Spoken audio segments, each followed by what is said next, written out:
Good morning everyone.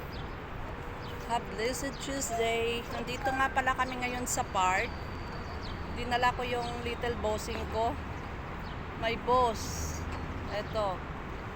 Maganda kasi hindi crowded, walang mga bata, may pasok kasi. Oh. Tsaka hindi mainit. Ganda ng panahon.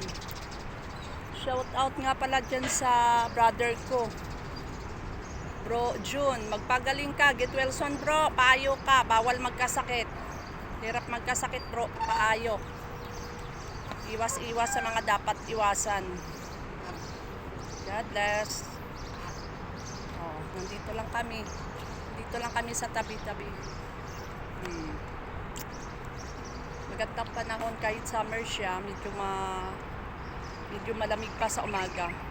Okay guys, thank you for watching. See you for the next video.